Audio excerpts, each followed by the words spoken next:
ఎవరు బాగుపడుతున్నారో ఇందులో ఏంటంటే ల్యాండ్ ఓనర్స్ బాగుపడుతున్నారు తప్ప రెస్టారెంట్ వాళ్ళు ఇప్పటికే ఎవరో బాగుపడింది ఎవరు లేరు. సో ఒకటే కిచెన్ మన ఫుడ్ డిస్ట్రిబ్యూషన్ అవ్వదు. సో అది నా ప్లాన్ అనుకున్నాను. ఓకే, సో అలా పుట్టింది కాన్సెప్ట్. ఫస్ట్ ఏంటంటే ఓకే బ్రేక్ఫాస్ట్ మార్నింగ్ ఎర్లీగా గుర్తొచ్చేది అందరికి బ్రేక్ఫాస్ట్. చాలా టఫ్ అయిన జాబ్ బ్రేక్ఫాస్ట్ చేసుకుంటారు ఇంట్లో కూడా.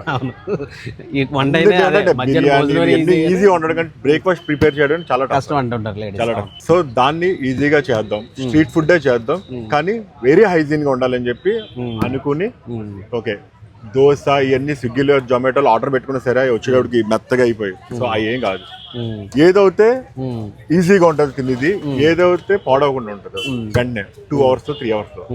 So idli, millet pongal, millet upma and I think రాగి ఇడ్లీ, పోహా ఆ టైపు పెడదామని చెప్పి ప్లాన్ చేసుకున్నాం. చేసి లాస్ట్ 1 week లాంచ్ చేసాం. ఒక బైకే ఫస్ట్ లాంచ్ చేసింది కానీ రెస్పాన్స్ బాగా వచ్చింది.